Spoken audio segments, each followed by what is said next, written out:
Bonsoir mes chers amis, j'espère que vous allez bien malgré toute la situation qui se passe en France actuellement. Je suis de tout cœur avec vous tous ceux qui habitent dans le sud, dans le sud-ouest.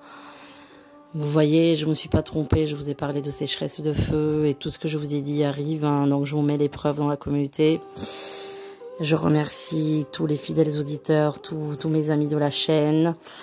J'ai pas voulu faire de vidéo avant, j'étais pas trop en forme à vrai dire avec ces chaleurs et tout.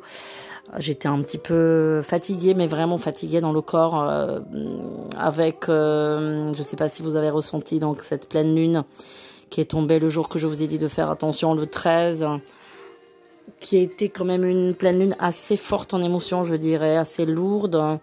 Donc des énergies assez puissantes ont opéré justement les jours qui ont suivi la pleine lune.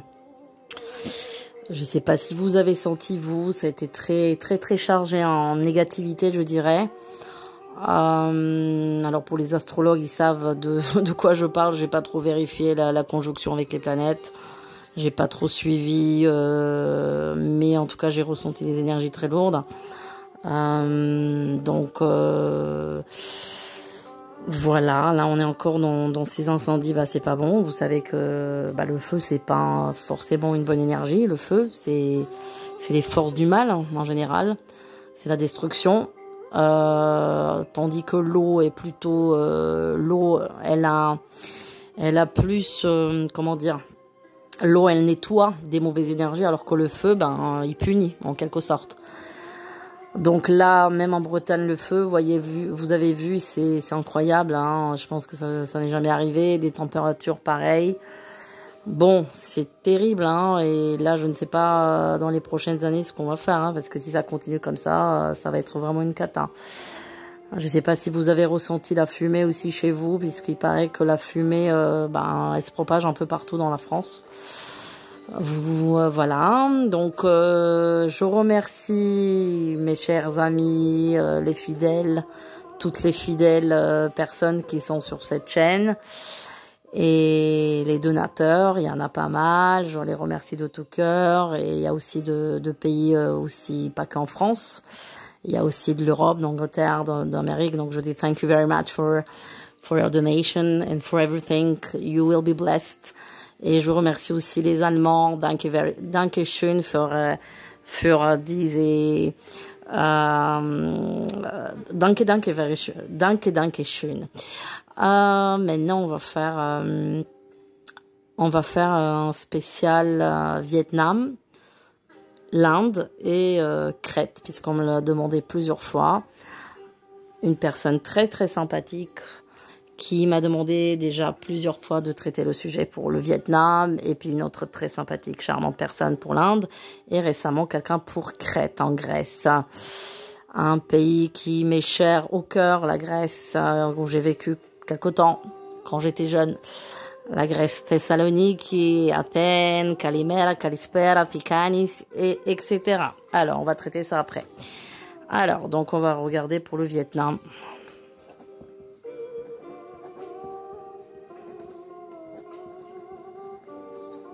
Alors, qu'est-ce qui va se passer en Vietnam sur les prochaines années? Alors, le Vietnam, j'ai l'impression que c'est un pays qui est en plein essor. Je vois pas des choses négatives sur le Vietnam, non. D'ailleurs, je vois qu'ils vont faire un accord avec un autre pays d'Asie, un très grand pays d'Asie. Alors, est-ce que c'est la Chine? Ouais, c'est probablement la Chine, je pense, parce que c'est un pays qui est à côté. Ils vont avoir un accord.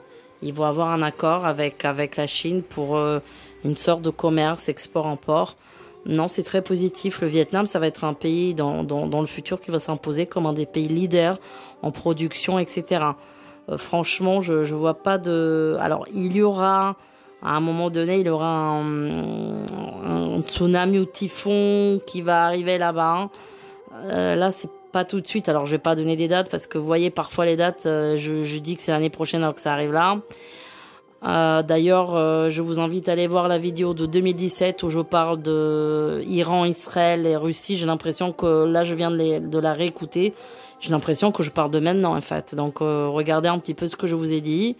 Et je vous ai mis en preuve ce qui se passe actuellement. Donc, j'étais déjà bien en avance. Alors, le Vietnam, il a une belle progression, une bonne énergie positive. Il n'est pas trop pollué, ce pays, pour le moment, je dirais. Pas trop pollué par rapport à la Chine, hein, qui est un grand pollueur à côté. Le Vietnam, ça va. En fait, ils gardent les traditions. Ils arrivent à préserver quand même leurs traditions. Je vois beaucoup la couleur verte au Vietnam. Je ne sais pas si c'est la verdure ou c'est la production du riz ou qu'est-ce que c'est. Mais en tous les cas, il y a beaucoup cette couleur verte qui ressort. Il y a quelque chose de... Bon, il y a un sol qui est un peu humide, mais c'est bien, c'est une bonne humidité, c'est fertile. Hein. Il y a une grande fertilité. Non, le Vietnam, c'est un pays qui va vraiment s'en sortir bien dans le futur. Et puis je vois, je sais pas s'il n'y a pas des grandes écoles qui ont ouvert des écoles là-bas de management, des écoles américaines, des échanges avec l'Amérique. Il y a quelque chose qui est positif de ce côté, hein. Franchement, non, le Vietnam, c'est pas un pays qui va avoir des soucis, hein. Non, je vois pas. Au niveau du climat, ils arrivent à préserver quand même cette humidité qui est importante. Il y aura quand même des chaleurs là-bas aussi, oui, il y aura des températures qui vont beaucoup grimper, notamment, je pense, cette année. Et surtout, je dirais, là, fin d'été, automne. Je pense que l'automne, il va être aussi très très chaud et très humide. Donc, de toutes les façons, oui, ils vont connaître aussi la canicule, je pense. Et puis bon, là-bas, par contre, évidemment, canicule plus l'humidité, c'est pas terrible, hein. C'est un petit peu compliqué, hein, canicule et humidité, c'est pas forcément le top, hein, je dirais. Mais bon, non, franchement, c'est un pays il y a des bonnes choses qui vont sortir de ce pays prochainement, hein.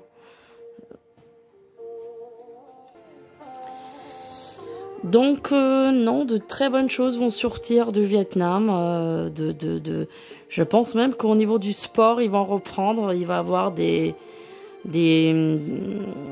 sportifs qui vont être représentés dans les championnats du monde, dans les Jeux Olympiques. Ça va revenir. Non, le Vietnam, c'est franchement un pays qui sera en plein essor. Il faut encore entre 5 et 7 ans. Et je pense qu'on sera en plein essor. Il sera quand même... J'ai l'impression que c'est un pays qui est assez préservé aussi par rapport à tout ce qui est, tempête, tout ça. C'est un peu comme une cuve. Alors, si la personne peut confirmer ça, je ne sais pas. Enfin, moi, je me suis pas trop penchée sur le côté, géographique, mais j'ai l'impression que c'est un peu comme une cuve. C'est-à-dire que il est un petit peu, vous voyez, il est préservé par toutes les grandes tsunamis, typhons, etc. Bon, il va être un petit peu touché, mais partiellement. Ça sera jamais vraiment touché. Donc non, franchement, c'est positif pour moi. Il y a des gens... C'est des gens intelligents, les Vietnamiens, hein. C'est des gens très intelligents. Et je vois des gens, justement, des grands cerveaux sortir là-bas, hein. Des ingénieurs et tout ça, franchement, vraiment, c'est pas négatif du tout, hein. Non, c'est pas négatif, le Vietnam sera en plein essor. Alors là, par contre, je dirais que il y aura quand même ce que je vois là, c'est qu'il y aura quand même une crise politique là-bas oui, peut-être sur cet automne. Il y a quelque chose au niveau de la politique qui est pas bon. Il y a une histoire politique, il y a des partis qui s'opposent, il y a un peu le peuple qui est pas tout à fait d'accord avec une certaine politique actuelle. Donc il y aura des petits mouvements quand même, par-ci, par-là. Bon, ça n'ira pas trop loin. Puis ensuite, je vois un changement de pouvoir, comme s'il y aura des élections, disons l'année prochaine, de ce que je vois, mais je suis pas sûre, mais je vois ça l'année prochaine, qu'il y a un changement à partir de l'année prochaine. Donc, changement de pouvoir et ça va aller beaucoup mieux. Ouais, c'est pas négatif, franchement. Non, c'est pas négatif. Il y a des gens qui vont investir là-bas aussi. Il y a beaucoup d'investissements étrangers, américains. Je vois aussi des Italiens. C'est bizarre, pourquoi des Italiens? Bon. Donc, ça va, hein, franchement, ça va. Alors, on va faire l'Inde. Parce que j'ai promis l'Inde aussi. De voir un petit peu. Alors, l'Inde, qu'est-ce qui se passe avec l'Inde?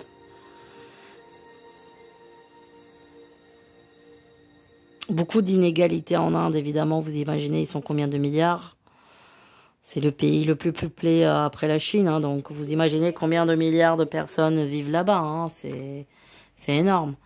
Alors, donc l'Inde, beaucoup d'inégalités. Alors je vois, en fait, je vois des régions plutôt au sud de l'Inde. Alors je sais pas si c'est Goa ou je sais pas là-bas. Plutôt, ouais, sud, mais là on part de sud, attendez, sud, de ouest.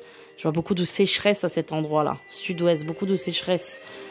Je vois des côtés fertiles, je vois des côtés humides, et puis je vois de la sécheresse.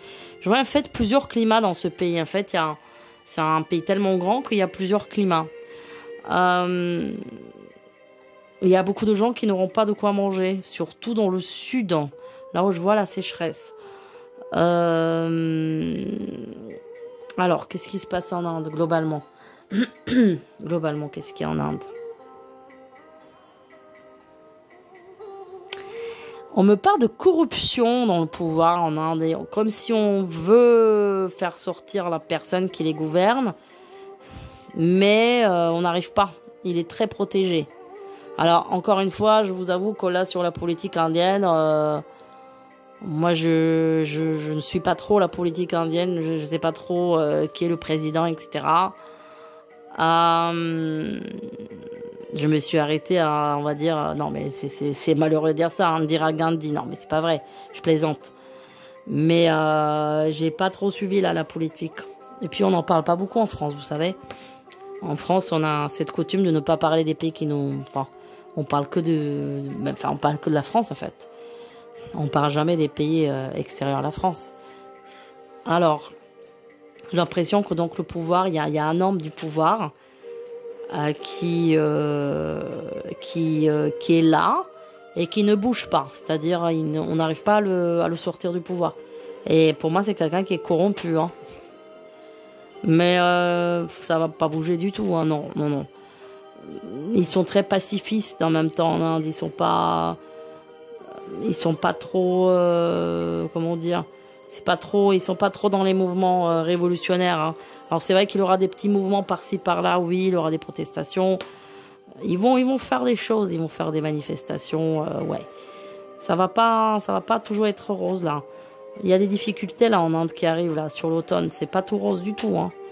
Il y aura beaucoup de problèmes d'approvisionnement avec la crise aussi en Ukraine, etc. Beaucoup de problèmes d'approvisionnement, beaucoup de problèmes avec les avions qui doivent approvisionner. Dans le même temps, je vois cette sécheresse aussi qui est là. Il pleut pas, en fait, il pleut pas. C'est ça le truc, il pleut pas. On prie pour qu'il y ait de la pluie, tellement qu'il n'y a pas de pluie. Alors, il y a aussi il y a quelque chose, il y a une épidémie là-bas qui va venir. Il y a quelque chose encore.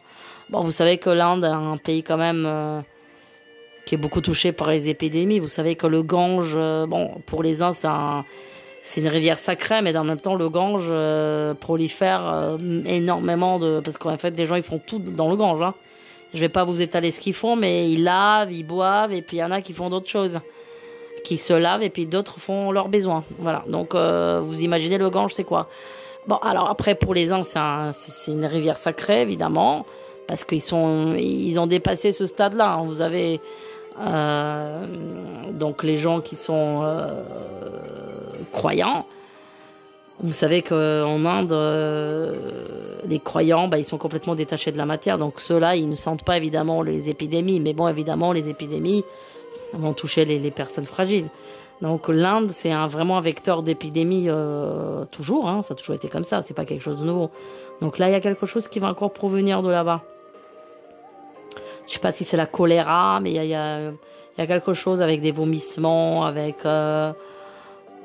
ouais, je vois des vomissements comme des gastro, mais plus puissants que des gastro, parce qu'il y a... Je sais pas pourquoi on parle de malaria dans le même temps, malaria. Pourquoi malaria? Bon, malaria et choléra, on me donne ces deux choses. N'oubliez pas qu'en 2017, je vous ai déjà prédit qu'il y aura le retour de la peste, etc. de là-bas. Et qu'il y aura le retour de pas mal de virus de là-bas, hein, de ce coin-là. Donc, rien que là, je vous confirme ce que je vous ai dit. Bah, l'Inde, c'est un pays, on se demande un peu comment ils survivent. C'est un peu un miracle, en fait, hein, parce que c'est un pays qui a un fonctionnement très curieux, en fait. Hein. En fait, ils sont très isolés dans leur politique. C'est de ce que je vois là, attention. Hein, c'est pas parce que je connais la politique du tout. Non, là, de ce que je perçois en voyant, c'est que c'est un pays quand même très isolé politiquement parlant. Je sais pas, ils sont très seuls. Hein, ils sont très, je sais pas, ils ont une politique très très bizarre. Hein, et dans le même temps, ils arrivent quand même à maintenir quand même un PIB quand même. C'est franchement incroyable. Bon, il y a quand même évidemment qu'il y a ça revient un petit peu il y a quand même vous voyez, c'est un petit peu surnaturel, on va dire, hein, comment ils se débrouillent, hein, il y a un côté surnaturel, hein, tout simplement. Maintenant, l'Inde, il aura beaucoup d'inondations, je vois des avalanches d'inondations avec des glissements de terrain, je vois ça là, sous peu de temps, hein, mais vraiment des glissements de boue, quoi, mais énormes, parce que c'est comme des collines, c'est comme des choses comme ça, vous voyez. Donc, ouais, beaucoup d'inondations là-bas. Et des fleuves qui débordent, ouais. Je vois des fleuves qui débordent aussi, ouais. Ah oui, il y avait aussi... ils étaient déjà en canicule bien avant nous, là, je crois. Il y a déjà 1 mois ou 2 mois, il me semble, de ce que j'avais vu dans les infos, aux infos. Ouais. Oh là là, là-bas, c'est pollué aussi. Je vois la pollution là-bas. Oh là là là là là, c'est très pollué, oui, très pollué. Très pollué. Ouais. C'est pas parce que je le sais, mais là, je le vois en direct. Hein. Donc, je fais abstraction de ce que je sais. Je sais que c'est pollué, mais là, j'oublie, quand je fais la voyance, j'oublie ce que je sais. C'est très, très pollué. J'ai l'impression que c'est irrespirable. Hein. Oh là là. Surtout à Mumbai, tout ça. Waouh, waouh, waouh. Calcutta. Oh là là. Au sud, ça va mieux. On respire mieux. Mais alors, oh là là. Ouais. Ouais, c'est beaucoup de problèmes d'approvisionnement de l'eau aussi là-bas. Ouais, beaucoup de problèmes. L'eau, elle est polluée aussi, hein. Ah, ben c'est pour ça que je vois la choléra et tout ça. Ouais, ça va venir de l'eau. Ouais, il y a beaucoup de bactéries dans l'eau là-bas. En fait, ils filtrent pas. Ils filtrent pas. Ils ont pas les filtres. Ils ont pas les systèmes d'épuration d'eau. Ils ont pas tout ça. Ouais, ouais, il y a plein d'endroits. Donc, oh là là. Bon, bah l'Inde, ça se maintient, mais c'est pas très optimiste, hein, parce que bon, il y a des couches, les couches populaires et pauvres, parce qu'il y en a énormément de pauvres en Inde. Bah malheureusement, ça va pas être ça. Hein, je vais pas vous promettre des miracles, et des mondes et merveilles. Il y a pas ça pour le moment. Hein, non, il y en a pas ça. Il y a pas ça. Je vois pas ça du tout. Hein. Ça va être difficile. Hein. C'est un pays qui se battra, mais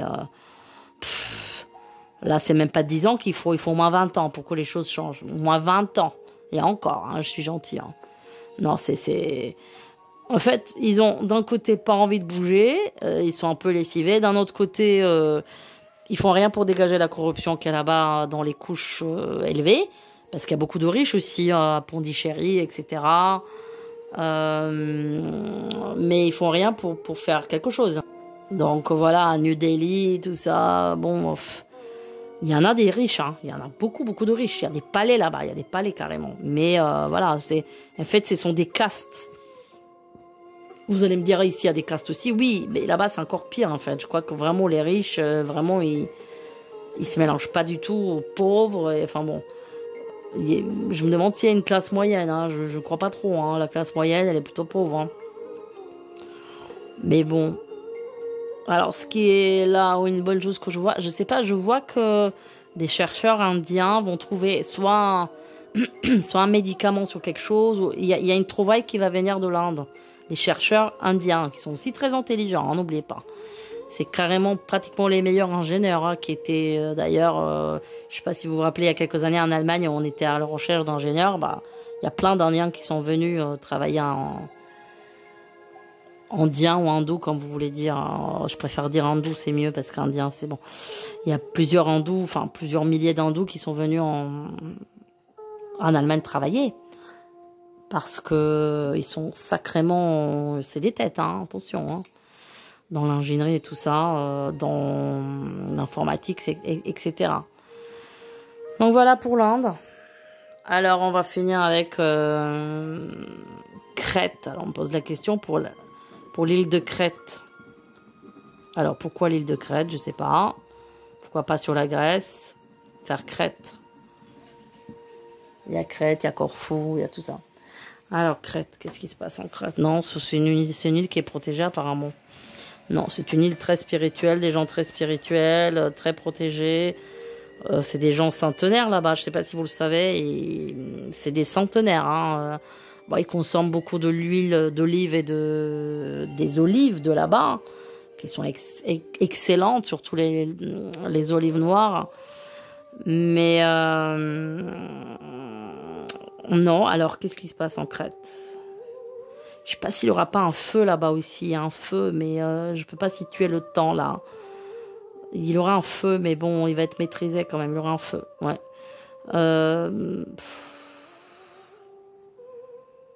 Non, en Crète ça va. En Crète ça va. C'est un peu aussi une île qui va être un peu isolée du monde, un petit peu. Ils ont leur fonctionnement à eux, ils ont leur production à eux, qui est à eux. En fait, j'ai l'impression que même les habitants de là-bas, ils aiment pas consommer des produits des agglomérations grecques, hein, que ce soit Athènes, Thessalonique, que ce soit n'importe où, mais ils aiment manger local, c'est-à-dire que crétois. Et puis, je crois vous savez qu'il y a un régime crétois, un régime méditerranéen, donc bon, non, c'est des gens qui sont en bonne santé là-bas. Il fallait me poser des questions précises parce que là, c'est très très vague. Qu'est-ce que je dois avoir sur Crète, je ne sais pas. Mais non, pour le moment, c'est une île pour moi qui me paraît protégée. J'ai pas trop de, je vois pas de soucis par rapport à l'île de Crète. Non, je vois rien de. Il y aura, dans les années à venir, il y aura quand même beaucoup de vent, je sais pas, des tempêtes. Il y aura des tempêtes qui peuvent toucher aussi l'île de Crète. Des tempêtes, hein, mais ça va pas plus loin que ça, hein. Ça va pas plus loin que ça, ça va être maîtrisé. Vous savez, il y a des endroits dans le monde qui sont protégés d'une manière spirituelle. Et quand vous savez qu'en Grèce, la population, ce sont des gens de religion orthodoxe, grec orthodoxe, et ce sont des gens vraiment très, très, très, très pieux, très croyants. Les Grecs sont des gens très, très, très pieux et très croyants. Donc, vous avez le monastère d'Athos, vous avez tout ça. Donc, non, ils sont fervents, comment dire, religieux. Hein. On peut les comparer avec les Coptes d'Iran, les Coptes d'Égypte. Vous voyez, c'est à peu près la même chose. Donc, ce sont des gens qui sont très croyants et très pieux. Donc, là où il y a la croyance, il n'y a pas trop de désastres. On va dire ça comme ça. C'est ce que je vous avais dit pour le Portugal. Hein. Donc, quand il y a une population qui est croyante, le lieu, il est quand même très préservé par toutes sortes de problèmes, hein, que ce soit des tempêtes, des vents, des inondations, etc. Donc là où les forces de l'eau tapent, c'est en général soit pour nettoyer un endroit qui était souillé, si on peut appeler ça comme ça, méchamment. C'est pas très sympa de dire ça, je sais, mais bon, pour expliquer un petit peu pourquoi il y a des inondations à certains endroits, pourquoi il y a le feu à d'autres, c'est qu'il y a eu des péchés à ces endroits-là. Donc voilà, il faut prendre les choses telles qu'elles sont. Et puis il y a aussi, comme je vous ai toujours dit, des problèmes avec les sorcelleries, tout ça. Donc là où il y a le feu, c'est qu'il y a eu des choses. Après, vous avez aussi les pyromanes, vous voyez. Donc c'est pas que... Mais là, je vous parle quand c'est vraiment la nature qui envoie ça. Et pas un pyromane. Mais bon, là, on peut dire aussi que Dieu a envoyé le pyromane aussi pour punir, vous comprenez ? Parfois, dans la vie, il arrive des choses, on trouve quelqu'un qui était là parce qu'il fallait qu'il venge quelque chose. Mais, vous voyez ce que je veux dire ? C'est-à-dire que dans la loi de la nature, dans la loi des choses qui arrivent, dans la loi de l'attraction, il se passe toujours des choses très curieuses. Et si vous analysez tous les éléments qui viennent, vous allez comprendre ce que je veux dire. Que, en général, rien n'arrive par hasard, évidemment. Tout est loi d'attraction et toutes les, toutes les répercussions de nos actes ou de nos paroles. Tout ce qu'on fait ici-bas est répercuté dans l'autre monde en haut. C'est-à-dire que vous devez vous imaginer toujours que vous avez un monde ici, en bas, et le même monde en haut, parallèle. Et toute répercussion que vous faites là, elle remonte là-haut et ensuite elle descend. Voilà, donc elle descend en négatif, forcément. Si c'est en positif, elle descend en positif. Donc chaque chose que vous ferez en bien descendra en bien. Chaque chose de mal que vous ferez descendra en mal. Et donc, par la même occasion, vous pouvez avoir quelqu'un qui vous fera du mal, mais parce qu'il sera envoyé tout simplement de là-haut. Vous comprenez ce que je veux dire? Donc on peut dire, oui, telle personne m'a fait du mal, mais elle était envoyée, en quelque sorte, par les anges de là-haut pour vous faire montrer que vous avez fait quelque chose qui n'était pas bien. Donc voilà, tout simplement. Écoutez, là on a fait le point, donc je vais pas faire de voyance pour la France, là, parce qu'on en a déjà trop fait. Et je suis fatiguée avec la France, hein. Franchement, je vous l'ai dit, ça me plume, hein, l'énergie, c'est trop lourd. Merci aux nombreux visiteurs de la chaîne. J'ai vu récemment qu'il y avait aussi des gens du Portugal. Je dis obrigado. Et merci à tous. Je vous souhaite un bel été quand même, malgré ce qui se passe. Hein, mais bon, il faut prier. Il faut prier que les choses changent. Il y a que comme ça qu'on peut s'en sortir.